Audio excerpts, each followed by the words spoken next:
কি রে রতন, আমার হোটেলের মাংসগুলো রেডি করেছিস তো? আগে যতীন বাবু, আপনার হোটেলে মাংস কেটে রেডি করে রেখেছি, আসুন এসে নিয়ে যান। এ কি রে রতন, তুই কি করেছিস? এটা মাংস নাকি আস্ত মাংসের টুকরো? হতচ্ছাড়া, এত বড় মাংসের টুকরো রান্না করলে আমার লাভ হবে নাকি? জলদি করে আরো ছোট ছোট করে কাট মাংসগুলো।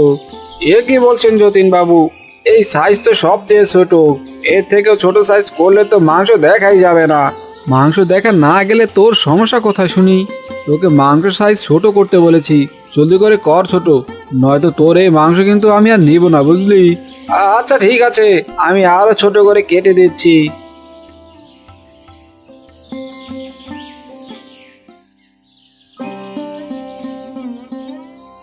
কি গো, বেলা তো কম হলো না, এখনো নাক ডেকে যে ঘুমোচ্ছ? বলি, নাক ডেকে ঘুমালে কাজে যাবে কখন?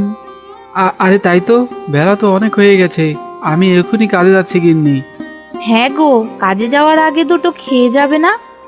না গো গিন্নি, আমি যে অনেক বেশি দেরি করে ফেলেছি, এখন দুটো খেতে গেলে যে মালিকের বকা খেতে হবে। ওগো, বলি কি, তুমি এই কাজটা ছেড়ে নতুন একটা কাজ খোঁজো। এভাবে দিনরাত খেটে তো ঠিক মতো ঘুমাতেও পারো না। প্রতিদিন সকালবেলা কাজে বের হও আর গভীর রাতে বাড়ি ফিরো। এটা দেখতে যে আমার কাছে একদমই ভালো লাগে না গো। এই কাজটা ছেড়ে দিলে তো আর কোনো কাজ পাবো না গিন্নি, এমনিতেই আগের কাজ চলে যাওয়ার পর এই কাজটা খুব কষ্টে পেয়েছি, এটা ছেড়ে দিলে যে সবাইকে নিয়ে না খেয়ে মরতে হবে। হ্যাঁ গো, তাও তো ঠিক বলেছো। আচ্ছা, এবার তাহলে কাজে যাও। হ্যাঁ গিন্নি, যাচ্ছি।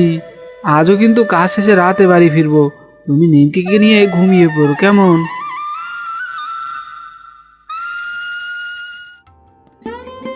কি রে কানাই, সকাল থেকে দেখছি তুই একাই হোটেল সামলাচ্ছিস, বলি আজ কি ওই নিতাই বেটা দোকানে আসেনি নাকি? আগে কর্তা বাবু, আজও কাজে দেরি করে আসছে, এভাবে প্রতিদিন কাজে দেরি করে আসলে যে দোকানের অনেক ক্ষতি হয় কর্তা বাবু। আমার তো আর চার পাঁচটা হাত নয় যে একাই সব কাজ করব। হ্যাঁ রে কানাই, তা তুই ঠিকই বলেছিস, দিন দিন নিতাই কাজে অনেক দেরি করে আসছে, এভাবে কাজ করলে চলে নাকি? শুধু কি দেরি করে আসে কর্তা বাবু, আপনি না থাকলে তো বেটা কাজেও অনেক ফাঁকি দেয়। আমি বলেছিলাম কর্তা বাবু, আপনি নিতাইয়ের একটা ব্যবস্থা করেন, এভাবে তো আর হোটেলের ব্যবসা চলে না। কি রে কানাই, আমাকে নিয়ে কিছু বলছিস নাকি রে? না না নিতাই দা, কি যে বলো না তুমি, হি হি হি, তোমাকে নিয়ে আমি আবার কি বলবো, আমি ওই সামনের টেবিলটায় কিছু ভাত দিয়ে আসি। কিরে নিতাই, তুই আজও দেখছি অনেক দেরি করে কাজে এসেছিস, বলি এটা কি তোর বাপ দাদার হোটেল নাকি যে বেলা 12টার সময় কাজে আসবি? আগে কর্তাবাবু, আজ ঘুম থেকে উঠতে অনেক দেরি হয়ে গেছে, আমাকে আজকের মতো মাফ করে দিন কর্তাবাবু, আমি আর কখনো এই দেরি করে কাজে আসবো না। প্রতিদিন তোর এই একই বলি শুনতে শুনতে আমার কান একেবারে ঝালাপালা হয়ে গেছে, আমি আর তোর কোনো কথাই শুনতে চাই না। হতচ্ছাড়া, যখন তোর কাজ চলে গিয়েছিল তখন আমি তোকে কাজ দিয়েছিলাম, আর তুই কাজ পেয়ে এখন দেরি করে কাজে আসিস? বাবু, সারাদিন কাজ শেষে রাতে হোটেলে সব থালা বাসন পরিষ্কার করি, আর এতে করে যে অনেক দেরি হয়ে যায়, তাই তো সকালবেলা ঘুম থেকে তাড়াতাড়ি উঠতে পারি না। তবে আজ থেকে আমি আর দেরি করব না। থাক, হয়েছে হয়েছে, তোকে আর কষ্ট করে তাড়াতাড়ি ঘুম থেকে উঠতে হবে না, তুই কাল থেকে আমার হোটেলে আর কাজে আসবি না, বুঝলি? তোর পাওনা টাকা যা বাকি আছে তা এখনই নিয়ে বিদেয় হ। না না যতীন বাবু, আমাকে কাজ থেকে বের করে দিবেন না, কাজ থেকে বের করে দিলে যে আমি না খেয়ে মরবো, আমার সাথে দয়া করে এমনটা করবেন না বাবু। চুপ কর, আর একটা কথা তোর মুখ থেকে আমি শুনতে চাই না, নয়তো তোর পাওনা টাকাও কিন্তু একটাও পাবি না, বুঝলি?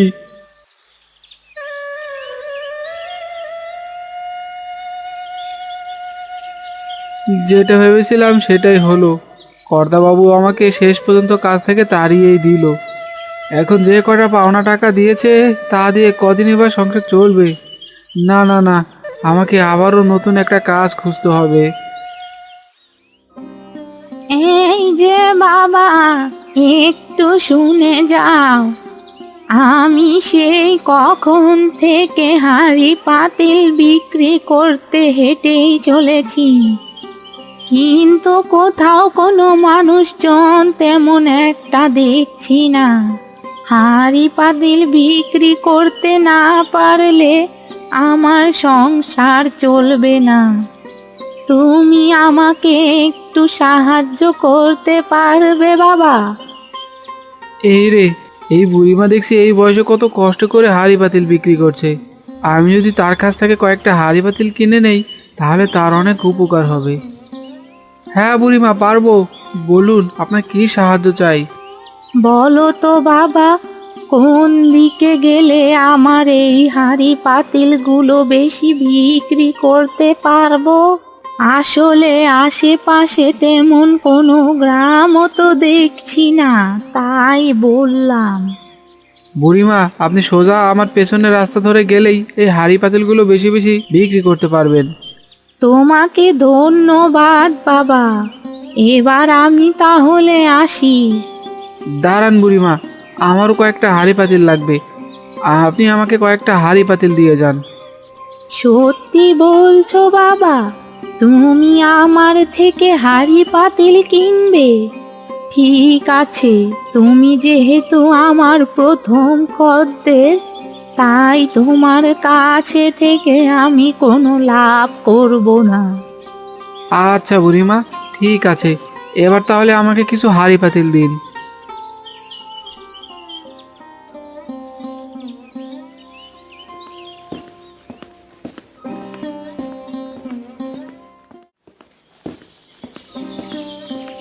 কি গো, কি হয়েছে তোমার?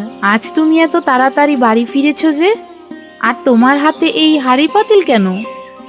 আর বলো না গিন্নি, আজ অনেক দেরি করে কাজে যাওয়ায় কর্তাবাবু আমাকে তার হোটেল থেকে বের করে দিয়েছে। যাক, ভালোই হয়েছে। ওই কর্তাবাবুর কাজ করলে যে তুমি খুব তাড়াতাড়ি অসুস্থ হয়ে পড়তে। তার কাজ করতে করতে তুমি ঠিক মতো না পারো দুটো খেতে আর না পারো ঘুমোতে। কিন্তু গিন্নি, এখন থেকে আমাদের সংসার চলবে কি করে? বিধাতা যা কপালে লিখেছে তাই হবে। কিন্তু তার আগে বলো, তুমি হাঁড়ি পাতিল কোথায় পেলে? আর বলো না গিন্নি, কর্তাবাবুর কাছে যা পাওনা টাকা ছিল তা নিয়ে ফেরার পথে এক বুড়িমার সাথে দেখা হলো। সে কোনো হাঁড়ি পাতিল বিক্রি করতে পারছিল না, তাই আমি তার কাছ থেকে কিছু হাঁড়ি পাতিল কিনে এনেছি। হাঁড়ি পাতিল কিনেছো, তা বেশ ভালোই করেছো। যাক, এখন থেকে তাহলে আমাদের সংসার আগের থেকে ভালো মতোই চলবে। কি সব বলছো গিন্নি? একদিকে আমার কাজ চলে গেছে, আর হাতে যে কটা টাকা ছিল তা দিয়ে তো হাঁড়ি পাতিল কিনে শেষ। তাহলে এখন আমাদের সংসার চলবে কি করে? হা হা হা, কি করে আমাদের সংসার চলবে শুনতে চাও? তাহলে শোনো, এই হাঁড়ি পাতিল দিয়ে তুমি রাস্তায় একটা ভাতের হোটেল খুলবে, যেখানে খুব সস্তায় সব কিছু পাওয়া যাবে। সেই সস্তা হোটেলের ভাত, মাছ আর মাংস বিক্রি করেই আমাদের সংসার চলে যাবে। কি, বুঝলে তো? কিন্তু গিন্নি, নতুন একটা ভাতের হোটেল খুলতে তো আরো অনেক টাকা লাগবে। অত টাকা আমি কোথায় পাবো? ওগো, আমি থাকতে তুমি টাকার কোনো চিন্তাই করো না।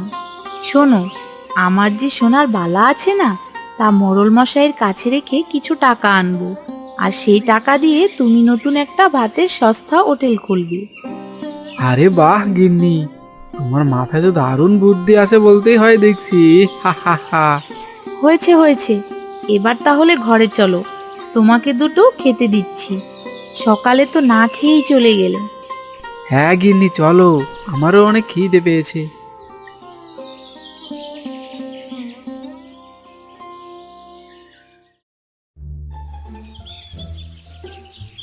আগে যতীন বাবু, আমার বিলটা কত হয়েছে? এই কানাই, এই দিদি কি কি খেয়েছে রে? আগে কর্তা বাবু, দিদি 1 প্লেট ভাত, 1 বাটি ডাল আর 1 বাটি মাংস কষা খেয়েছে। দিদি, 1 বাটি ভাত, 1 বাটি ডাল আর 1 বাটি মাংসের পুরো বিল হয়েছে 300 টাকা। কি, পুরো 300 টাকা? আরে দাদা, আপনি তো এখানে ডাকাতি করতে বসেছেন। আমার আগেই দাম জেনে খাওয়া দরকার ছিল। আপনাকে তো জোর করে খাওয়াইনি দিদি, আপনি নিজেই তো খেয়েছেন। এবার বিল যা হয়েছে তা দিয়ে জলদি করে কেটে বলুন তো। আরে দাদা, দেখুন তো আমার বিলটা কত হয়েছে। এই কানাই, একে কি কি খাইছিস রে? আগে কর্তা বাবু, তিনি 2 প্লেট ভাত, কাঁচা লঙ্কা আর 1 বাটি ডাল খেয়েছে। তোর বিল হয়েছে পুরো 200 টাকা। এ কি দাদা, এত নাকি? খালি তো ডাল ভাত খেলাম, তাহলে বিল এত বেশি হলো কি করে? 2 প্লেট ভাত 100 টাকা আর 1 বাটি ডাল 100 টাকা, বুঝলি? তোর মোট হয়েছে 200 টাকা। বেশি কথা না বলে জলদি করে 200 টাকা ছাড়।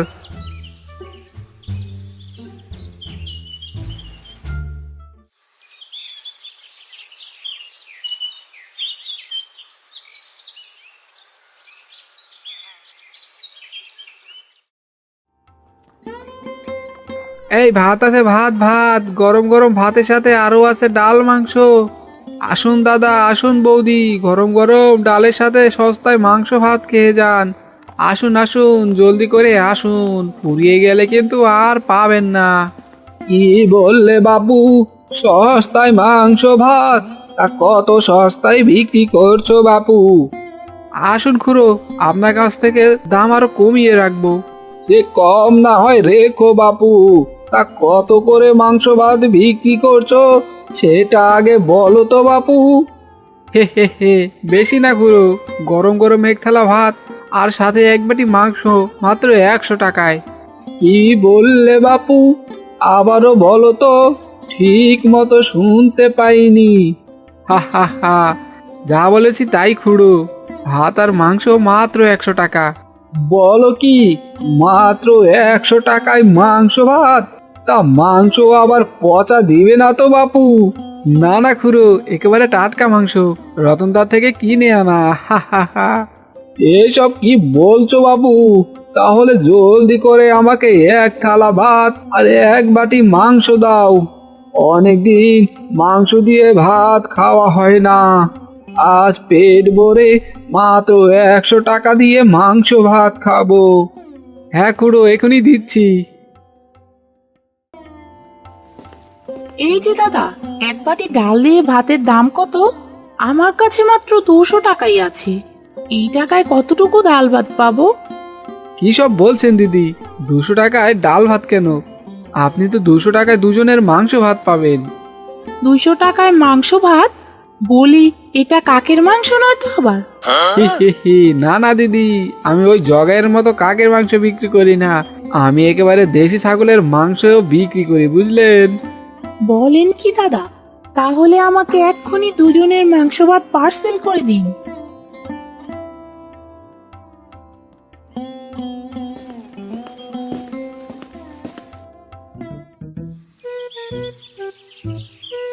কি রে কানাই, আজকে রান্নাটা কি ভালো হয়নি নাকি? খদ্দের তো কম এসেছে কেন? আগে কর্তা বাবু, আজকে রান্নাটা ঠিকই আছে, তবে খদ্দের অনেক কম এসেছে কর্তা বাবু। কেন, আজকাল মানুষ আবার হোটেলে খাওয়া কমিয়ে দিল নাকি? না না কর্তা বাবু, মানুষেরা হোটেলে খাওয়া কমায়নি, তবে তারা অন্য কোথাও খাচ্ছে, আর সেটা আর কোথাও নয়, ওই নিতাইয়ের হোটেলে। কি বললি কানাই, নিতাইয়ের হোটেল মানে? আগে কর্তা বাবু, নিতাই রাস্তা ধারে একটা সস্তায় মাংস ভাতের হোটেল দিয়েছে। ওর হোটেলের মাংস ভাত অনেক সস্তা হয়, সবাই আজকাল ওর কাছ থেকেই মাংস ভাত কিনে খাচ্ছে। বলিস কি রে কানাই, হতচ্ছাড়া তো আমার হোটেলে কাজ ছেড়ে এখন আমাকেই পথে বসাতে রাস্তায় নেমেছে। না না না, ওকে যে করে হোক থামাতে হবে। কিন্তু কিভাবে করতে বাবু, নিতাইকে কিভাবে থামাবেন? সবাই যে ওর দোকান থেকে সস্তায় মাংস ভাত কিনে খায়। শোন কানাই, আজ রাতেই আগুনের মশাল প্রস্তুত করে রাখিস। চুপি চুপি রাতে ওর বাড়িতে গিয়ে যে করে হোক ওর ওই সস্তা ভাতের হোটেলের 12টা বাজিয়ে ছাড়বো।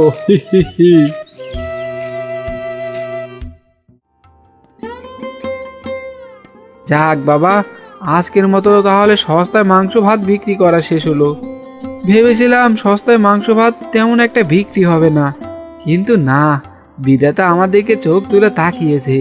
প্রথম দিনে প্রায় সব বিক্রি হয়ে গেছে। এবার যেটুকু মাংস ভাত বেঁচে আছে তা বাড়িতে নিয়ে সবাই মিলেমিশে খেয়ে নিব। ওইদিকে মেয়েটাও আজ কদিন ধরে মাংস মাংস করছিল।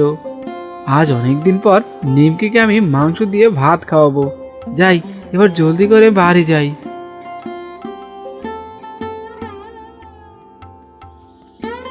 আরে ও বাপু, বলো তো সস্তায় এখানে ভাতের হোটেল কোথায় পাবো?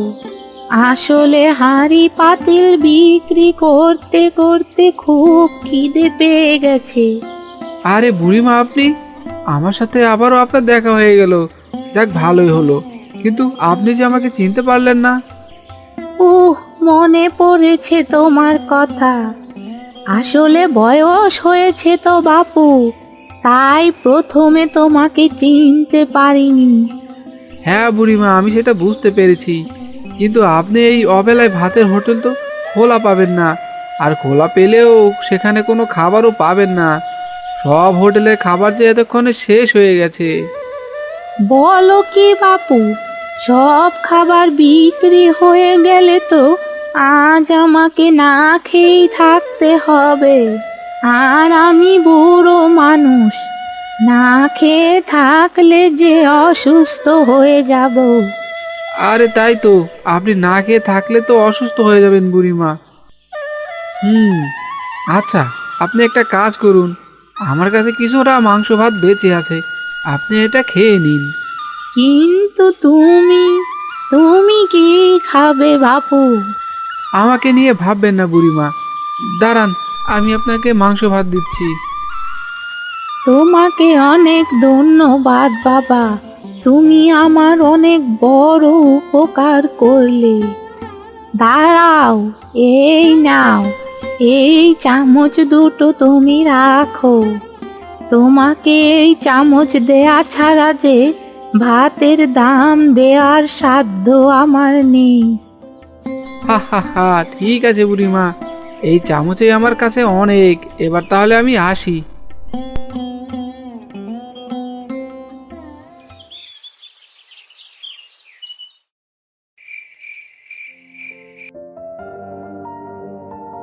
আরে বাহ, আজ প্রথম দিনেই তো তুমি বেশ টাকা আয় করেছো গো। পুরো 5,000 টাকার মাংস ভাত বিক্রি করে আয় করেছো 6,000 টাকা। হ্যাঁ গো গিন্নি, আজ প্রথম দিন ছিল জানো, আজ অনেকে খেতে না পেরে না চলেও গেছে। বলো কি গো, না খেতে পেয়ে চলে গেছে? তাহলে তো কাল থেকে আরো বেশি বেশি করে রান্না করে দিতে হবে। না গো গিন্নি, শুধু রান্না করে দিলেই চলবে না, এখন থেকে আমাদের আলাদা একটা দোকান নিয়ে হোটেল খুলতে হবে, বুঝলে?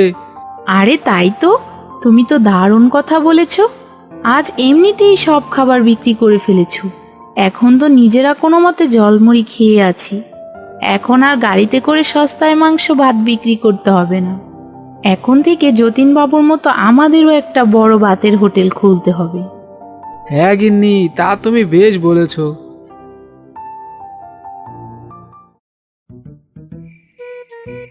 হতচ্ছাড়া নিতাই সব সময় আমার হোটেলে কাজ করে এখন আমার ব্যবসা লালবাতি জ্বালাতে সস্তায় মাংস ভাত বিক্রি করছিস? না না বাপু, আমি তো তা হতে দিতে পারি না। আমার ব্যবসা লালবাতি জ্বালানোর আগেই তোর ভাতের গাড়ি আমি জ্বালিয়ে দেব। আগে কর্তা বাবু, আপনি এবার বললে নিতাইয়ের ভাতের গাড়িতে আগুন জ্বালিয়ে দেব। হ্যাঁ রে কানাই, আর দাঁড়িয়ে কিসের অপেক্ষা করছিস?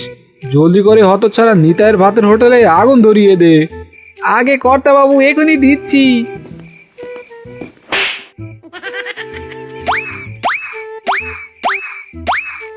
ওরে বাবারে, ওরে মারে, এ কি করলি রে হতচ্ছাড়া কানাই? শেষে কিনা আগুন আমার মাথাতেই ধরালি। ওরে হতচ্ছাড়া, তোকে একবার ধরতে পারলে কিন্তু আর আস্ত রাখবো না রে। আগে কর্তা বাবু, আমার কোনো দোষ নেই, আমি আপনাকে দেখে আগুন দেইনি, পা পিছলে পরে তো আপনার মাথায় আগুন লাগলো। হতচ্ছাড়া, তুই আবারও কথা বলছিস? বাঁচা, আমাকে জলদি করে বাঁচা।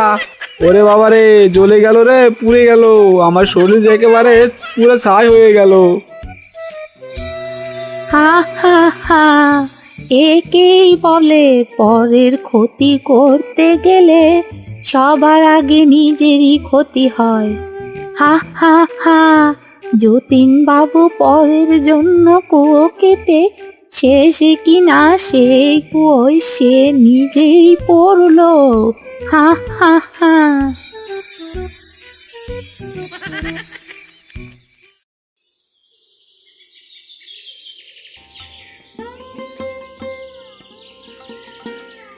আসুন আসুন, সস্তায় মাংস ভাত খেয়ে যান, গরম গরম মাংস ভাতের সাথে এক বাটি ডাল একেবারেই ফ্রি। আসুন আসুন, জলদি করে আসুন, আজ মাংসের সাথে কিন্তু মাছের তরকারিও আছে। আসুন আসুন, জলদি করে আসুন, গরম গরম সস্তায় মাংস ভাত খেয়ে যান। দেখুন কর্তা বাবু, নিতাই সস্তায় মাংস ভাতের সাথে এখন মাছের তরকারিও বিক্রি করছে। হ্যাঁ রে কানাই, তা তো দেখতেই পাচ্ছি, সব লোক তো ওর হোটেলের সস্তায় মাংস ভাত খেতে একেবারে উঠে পড়ে লেগেছে। এবার বুঝি আমার ব্যবসাটা গেল। আগে কর্তা বাবু, ব্যবসা গেলে ব্যবসা পাবেন, কিন্তু আপনি গেলে যে আর আপনাকে পাবেন না।